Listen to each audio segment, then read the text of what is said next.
नमस्कार, मैं प्रवीण भेवंदिया एनसीएमएस परिवार में आपका हार्दिक हार्दिक अभिनंदन करता हूं।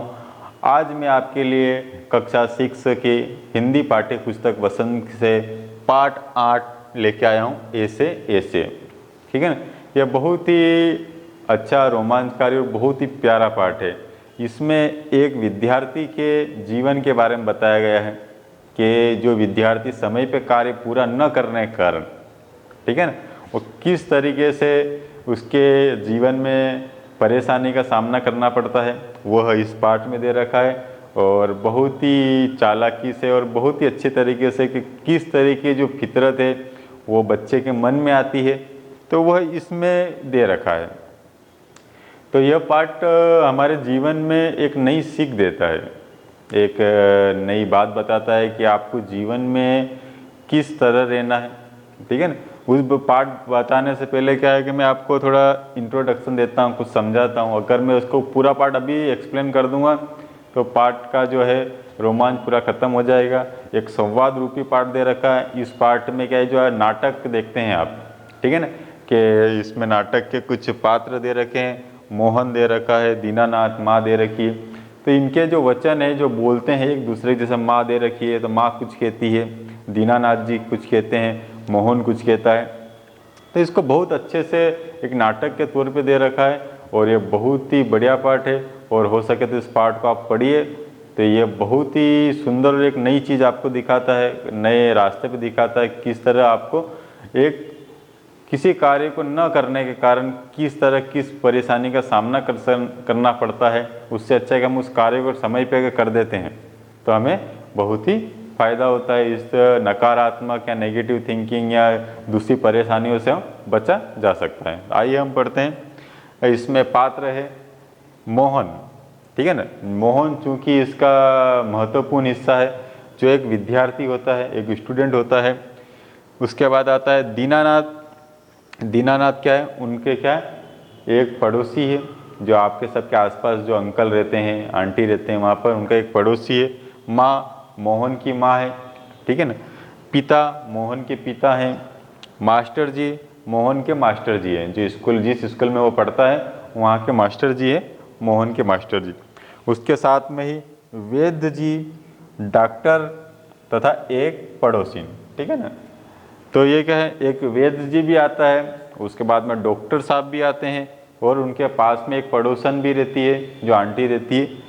तो यह सब कह सकते हैं कि उन्हीं पात्रों में से लिया गया है और बहुत ही सुंदर तरीके से नाटक तैयार किया गया है, एक नई सीख देने के लिए। आइए इस नाटक का बारे में पढ़ते हैं। ये नाटक शुरू होता है, सड़क के किनारे एक सुंदर फ्लैट में बैठक का दृश्य है, ठीक है ना। कि आप देखते हैं कि आपके घर के बाहर एक सड़क है और वहाँ पर एक सुंदर फ्लैट बना हुआ है, उसमें बैठक, उसमें पार्ट में बताया गया है। उसका एक दरवाज़ा सड़क वाले बरामदे में खुलता है, ठीक है ना। सड़क वाले बरामदे यानी घर के आगे जो आंगन है, ठीक है ना, उस फ्लैट का दरवाज़ा क्या है कि एक सड़क से जुड़ा हुआ जो आंगन है उसके बरामदे में खुलता है। दूसरा अंदर के कमरे में, तीसरा रसोई घर में, ठीक है ना। और जो दूसरा दरवाज़ा है, कह सकते हैं कि अंदर कमरे की ओर जाता है। और तीसरा एक और दरवाज़ा है, जो तीसरा जो किचन में खुलता है। इसी के साथ में देखा, अलमारियों में पुस्तक लगी हुई है, अलमारियाँ दे रखी है, वहाँ पर पुस्तक रखी हुई है। एक और रेडियो का सेट है, ठीक है ना।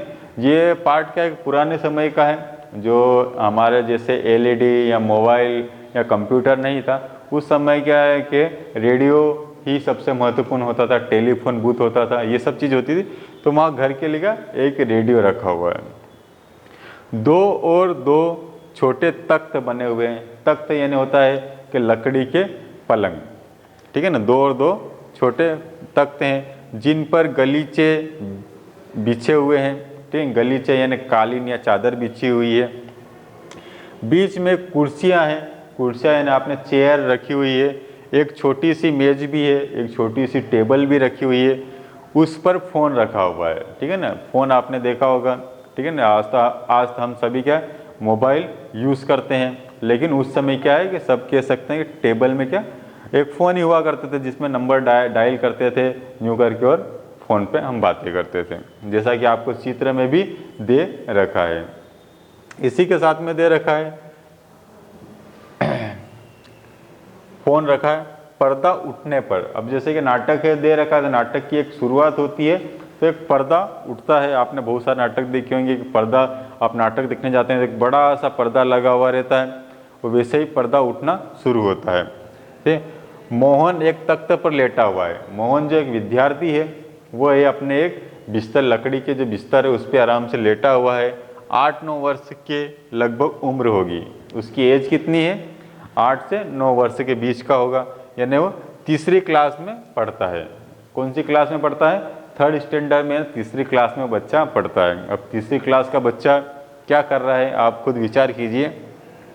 आप तो 6ठी क्लास में, लेकिन तीसरी क्लास के बच्चे के बारे में दे रखा है। इस समय बड़ा बेचैन जान पड़ता है, बहुत ही उस देख रहे हैं कि वो बहुत ही बेचैन है, परेशान है। बार बार पेट को पकड़ता है, बार बार पेट को जोर से पकड़ता है यूँ करके, जिससे कि आपको पेट दर्द, आपने भी देखा होगा पेट दर्द कैसा होता है। जब हम बाजार में उल्टा सीधा खा लेते हैं तो हमें पेट में परेशानी होती है। उसके माता पिता पास बैठे हैं, और जब आपके भी पेट में दर्द होता है तो आपके मम्मी पापा आपके पास बैठते हैं, बेटा क्या हो गया, क्या परेशानी, पूछते हैं। माँ पुचकार कर कहती है न न ऐसे मत कर। ठीक है ना, वो पेट को जोर से जो पकड़ता है माँ माँ करके, तो माँ कहती है बेटे ऐसे मत कर, अभी ठीक हुआ जाता है, बेटा अभी ठीक हो जाएगा, अभी डॉक्टर को बुलाया है। ठीक है, अभी अभी डॉक्टर बुलाया है, तब तक ये सेक ले। ठीक है ना, सेक ले मतलब एक गर्म पानी की जो थैली रहती है रबड़ की, उसे अपने पेट पर, उसके पेट पर रखती है ताकि उसे आराम मिल सके। फिर मोहन के पिता की ओर मुड़ती है और इनसे कहीं अनशन तो नहीं खा लिया। ठीक है ना, और उसकी माँ अपने पिता की तरफ देख के कहती है क्या इसने कहीं उल्टा सीधा तो नहीं खा लिया। लेकिन उसके पिता बोलते हैं, या उसकी माँ आपस में दोनों संवाद करते हैं, आपस में बात करते हैं कि नहीं नहीं बिल्कुल नहीं, उसने आपस बिल्कुल भी नहीं खाया। जो खाना दिया गया था, जो सब्जी दी गई थी, जो वही उसने खाया है। इसी बीच बात चलती रहती है और मोहन पेट पकड़ के आ करके करता रहता है। वो रोने जैसा मुख बन जाता है। माता पिता दोनों परेशान हो जाते हैं। अब क्या करना है? इतने में ही एक पड़ोसी आ जाता है। ठीक है ना, जो पड़ोसी आता है जैसा कि उस पात्र में दे रखा है, पड़ोसी बात करता है कि इसे क्या करना चाहिए, उसे कुछ कैसे आजमाइन दे दो या कुछ शहद चटा दो, या तरह तरह के उसके घर के नुस्खे आजमाने के लिए कहा जाता है कि उसे खाने से ऐसा पेट दर्द कम हो जाएगा। लेकिन वह चीज़ भी घर की दूसरे देने की दवाई देने के प्रयास करते हैं, लेकिन अंत में क्या होता है कि उसका कोई असर नहीं होता है। इतने में वैद्य जी को बुलाया जाता है और फिर वैद्य जी आते हैं, और वैद्य जी जब उसे कहते हैं कि बेटा क्या हुआ है, तो उसे ये कहते हैं कि मेरे पेट में ऐसे ऐसे हो रहा है। ठीक है, अब पेट में ऐसे ऐसे हो शब्द सुन के वैद्य जी भी आश्चर्य होता है कि बेटा कैसे हो रहा है पेट में, तो यूँ हाथ पकड़ के उसे बताते हैं कि ऐसा ऐसा हो रहा है क्या, यानी उसके पेट में क्या गैस बन गई है, या कुछ गुड़गुड़ हो रहा है, या सुबह तुम शौचालय गए थे क्या, या और दूसरी परेशानी तो नहीं हो रही। लेकिन वो कुछ बता नहीं पाता है और बोलता है कि नहीं वैद्य जी मेरे पेट में ऐसे ऐसे हो रहा है। वैद्य जी बोलते हैं कि शायद इसके पेट में गैस बन गई होगी, जिसने कुछ उल्टा सीधा खा लिया होगा, तो इसलिए हो सकता है कि इस तरह की प्रॉब्लम आ सके। वैद्य जी उसे कुछ गोलियां देते हैं, कुछ चूर्ण देते हैं जिसे खा ले, और वो दवाई देने के बाद में वैद्य जी चले जाते हैं। लेकिन मोहन चूँकि ऐसे ही पेट पकड़ कर बैठा हुआ रहता है, और थोड़ी देर बाद माँ करके ज़ोर से आवाज़ लगाता है, और वह दौड़ के आ जाती है कि बेटा आराम हुआ कि नहीं हुआ। ठीक है, इसी बीच में एक घर के पास में पड़ोसिन है, वो आ जाती है और वो बात करती है कि हाय राम, आज इस ज़माने में कैसी कैसी नई नई बीमारी आ गई है, कि बच्चे को क्या हो गया है कुछ समझ में ही नहीं आता। इन बीमारियों का कारण क्या है कि पूरे मनुष्य को यह विनाश नहीं कर दे, ख़त्म नहीं कर दे। इस तरह की दोनों महिला आपस में बात करती है।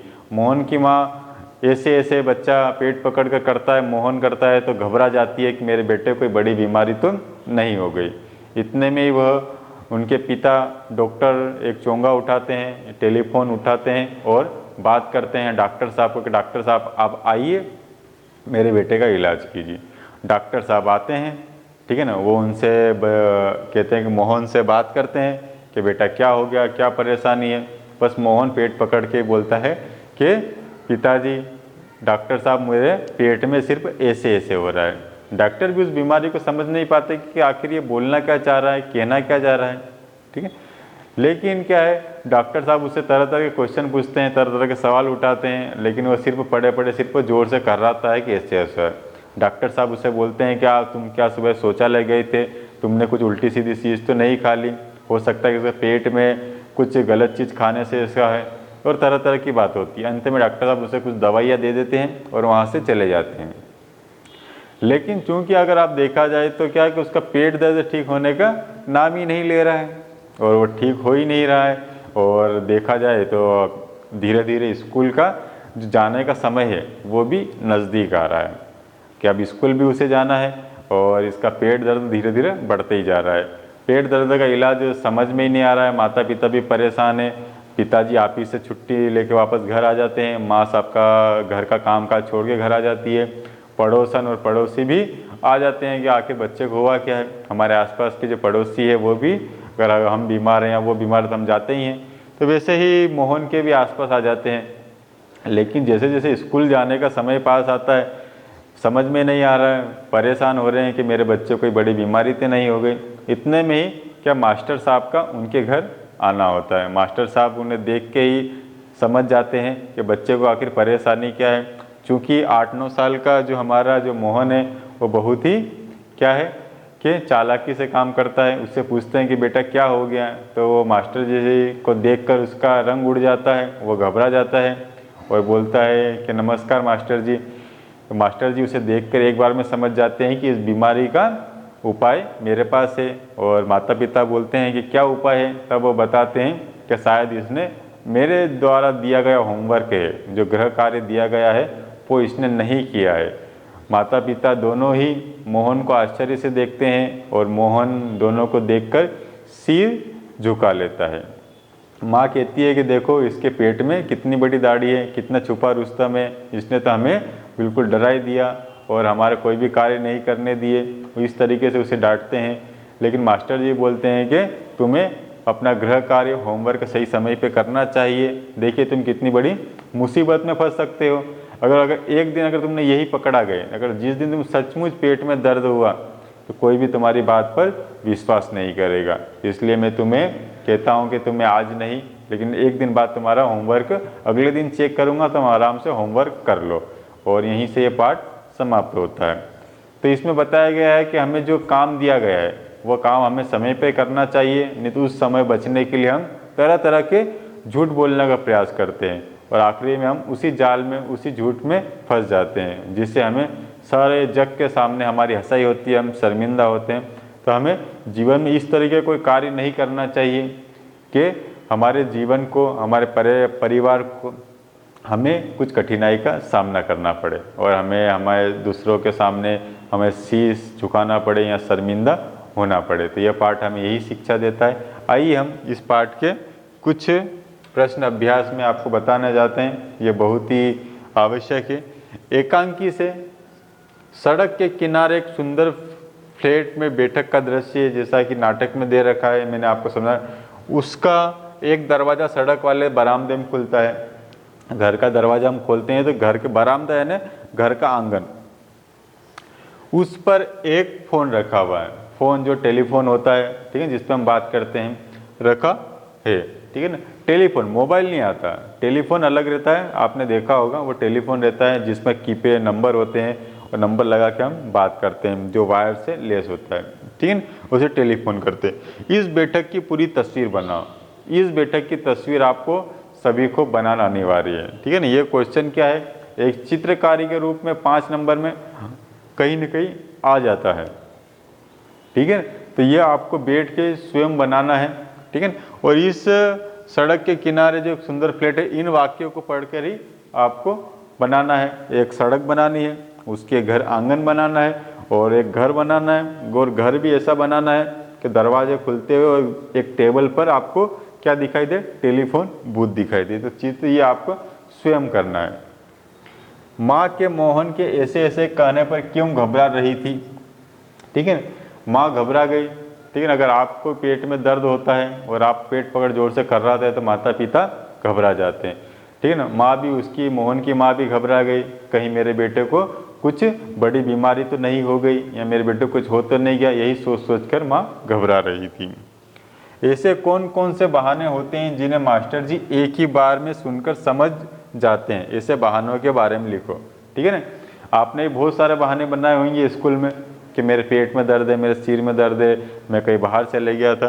तो इस तरीके से आपको 5 बहाने आपको स्वयं करने हैं, ठीक है ना। सभी छात्र ये स्वयं करने का प्रयास करें, आपको खुद ही ये क्वेश्चन करना है, ठीक है ना। ये क्वेश्चन आते हैं एग्जाम में तो इसमें पूछा जाता है।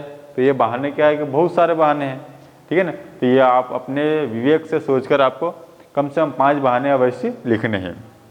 अनुमान और कल्पना, ये हमारे खुद के व्यक्तित्व के लिए रहता है, खुद के विचार करने के लिए रहता है। तो इस क्वेश्चन को हमें स्वयं करना है। फिर भी मैं आपको कुछ समझा देता हूँ। स्कूल के काम से बचने के लिए मोहन ने कई बार पेट में ऐसे होने के बहाने बनाए हैं। जैसा कि पाठ में दिखा है कि जो होमवर्क करने के लिए मोहन को कहा गया था वो होमवर्क नहीं करा, अपने दोस्तों के साथ में वो खेलने में समय व्यतीत किया। मान लो एक बार उसे सचमुच पेट में दर्द हो गया और उसकी बातों पर लोगों ने विश्वास नहीं किया, तब मोहन पर क्या बीती होगी, ठीक है ना। क्योंकि वो बार बार ये झूठ बोलता है कि आज पेरेंट्स ने, माता पिता ने उसे पकड़ लिया कि ये मेरा बच्चा तो क्या होमवर्क न करने के कारण झूठ बोल रहा है। एक दिन अचानक उसके पेट में दर्द हुआ, ठीक है ना, उसे बहुत ज़ोरों से दर्द हो रहा है, वो चल पाने भी असमर्थ है। लेकिन ऐसी स्थिति में अगर आप विचार करें कि पेरेंट्स लोग उसकी बातों पर विश्वास नहीं करें कि ये तो झूठा 1 नंबर का है, ठीक है। अगर ये झूठ जावा, इसने कुछ कार्य किया नहीं होगा इसलिए झूठ बोल रहा है, और उसको चाहो स्कूल जाओ, नहीं उसे कोई किसी तरह की टेबलेट मेडिसिन दी होगी, तो वह क्या दिन भर परेशानी होता रहा होगा, किसी ने उसकी बात पर विश्वास नहीं किया। तो यह आपको विचार करना है क्या क्या उसके साथ हुआ होगा, ये आपको स्वयं करना है। चलिए आगे बढ़ते हैं। दूसरा पार्ट है, पाठ में आए वाक्य लोचा लोचा फिर है, लोचा लोचा यानी कुछ तो गड़बड़ है, के बदले ढीला ढाला हो गया है। ढीला ढाला यानी कमज़ोर, हम तो बहुत ढीला ढाला दिख रहा है, यानी कहीं ना कहीं वो कमज़ोर हो गया है या बहुत कमज़ोर हो गया, लिखा जा सकता है। लेकिन लेखक ने संवाद में विशेषता लाने के लिए बोलियों के रंग ढंग का उपयोग किया है। इस पाठ में इस तरह की अन्य पंक्तियाँ भी हैं, अन्य शब्द भी दे रखे हैं, ठीक है। अब इन तीनों में पंक्तियों के आपको अर्थ बताने हैं। इतनी नई नई बीमारी निकली है, ठीक है ना। इन इतनी यानी बहुत सारी, इतनी सी, नई नई बहुत सारी नई बीमारी निकल गई है। आज हमारे ज़माने में और उस ज़माने में क्या है, दूसरी छोटी मोटी बीमारी है जैसे निकलती जा रही है। आज आप देख रहे हैं कि एक नई बीमारी कोरोना वायरस, आज हम उससे जंग लड़ रहे हैं। तो इस ज़माने क्या है कि इस समय नई नई बीमारी निकली हुई है, हम इसे भी लिख सकते हैं। राम मारी बीमारी ने तंग कर दिया, ठीक है ना। राम मारे ऐसी बीमारी को, राम नष्ट करे ऐसी बीमारी को, इसने तो हमें तंग ही कर रखा है। जो पेट का बहाना बना है कि जो बीमारी हमें समझ में नहीं आती है, तो वो पड़ोसन कहती है कि राम इस बीमारी को मार दो जिसने हमें तंग कर दिया है। तेरे पेट में तो बहुत बड़ी दाढ़ी है, ठीक है। बहुत बड़ी दाढ़ी यानी छुपा रुस्तम, यानी उसके दिमाग, खुरापाती दिमाग का होना कि एक 8-9 साल की उम्र में ही उसने इस तरीके का प्लान बना लिया, पेट दर्द का बहाना बनाया ताकि वह स्कूल नहीं जा सके।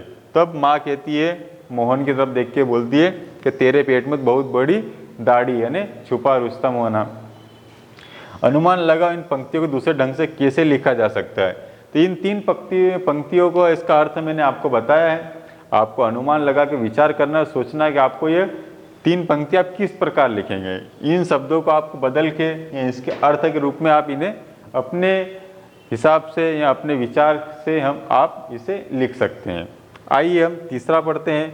मान लो कि तुम मोहन की तबीयत पूछने जाते हो, ठीक है ना। मोहन आपका अच्छा मित्र है, परम मित्र है। तुम अपने और मोहन के बीच की बातचीत को संवाद के रूप में लिखो, ठीक है। संवाद या नाटक के रूप में कि आप गए, ठीक है ना, कि आप गए और बोला कि हेलो मोहन, नमस्ते मोहन। मोहन बोलेगा हाँ दोस्त नमस्ते, तुम कैसे हो, ठीक है ना। मोहन बोलेगा हाँ अब मैं ठीक हूँ। तो इस तरीके से नाम संवाद वाइज आपको ये खुद लिखना है, स्वयं बनाने हैं, ठीक है ना। तो ये कार्य भी आपको स्वयं करना है। इसे विचार कीजिए कि आप किसी तबीयत पूछने जाते तो आपको कैसा महसूस होता है। हमारा ये आखिरी है, जो लास्ट है, ये क्वेश्चन है, संकट के समय के लिए कौन कौन से नंबर याद रखे जाने चाहिए। परेशानी में कौन कौन से नंबर याद रखे जाने चाहिए। इमरजेंसी कॉल आपके सामने आपके मोबाइल में भी होती है कि इमरजेंसी नंबर कौन कौन से होने चाहिए। ऐसे वक्त में पुलिस, ठीक है ना, जो पुलिस, जैसे हमें कभी लगता है कि हमारे घर में चोर घुस गए, आसपास कुछ घटना घटित हो गई, ऐसे समय हम पुलिस के नंबर याद रखने चाहिए। फायर ब्रिगेड, किसी घर में आग लग गई या हमारे घर में कोई ऐसा लगा कि आग जैसा हो गया, तो फायर ब्रिगेड के नंबर। और डॉक्टर, रात बेरात कभी हमें बुखार हो गया, तबीयत खराब है, डॉक्टर से तुम कैसे बातचीत करोगे कक्षा में करके बताओ, ठीक है ना। तो इसमें क्या है कि आपको ये 3 नंबर है, पुलिस, फायर ब्रिगेड, डॉक्टर, इन तीनों के नंबर आपको आपकी कॉपी में होने चाहिए, ठीक है ना। कि एम्बुलेंस के नंबर भी आपको याद होने चाहिए, ये आपको अच्छे से पता है। फायर ब्रिगेड के नंबर क्या है ये भी आपको अच्छे से पता है। और पुलिस के नंबर, जैसे 100 डायल, 100 नंबर अगर आप डायल करोगे, फ़ोन लगाओगे सीधे पुलिस को, वैसे फायर ब्रिगेड, डॉक्टर, एम्बुलेंस के नंबर भी है। और अगर आपके पर्सनल डॉक्टर के नंबर भी है तो वो भी आप लिख सकते हैं। तो यह नंबर आपको कॉपी में लिखना ज़रूरी है। और इनमें से कैसे बात करोगे, संवाद करोगे, तो ये आपको सिर्फ कक्षा में बताना है, तो ये इतना आवश्यक नहीं है। लेकिन पुलिस, फायर ब्रिगेड, डॉक्टर के नंबर आपको कॉपी में अवश्य होने ही चाहिए। तो आज के लिए हमारे लिए इतना ही, जो अब आपके लिए पार्ट 8 आपके लिए लेके आया। और मैं उम्मीद करता हूँ कि आपको अच्छे समझ में आया होगा। और इसके जो क्वेश्चन आंसर है PDF फाइल में आपको उपलब्ध करा दी गई है, वो आपको मिल जाएगी। आज के लिए इतना ही, धन्यवाद।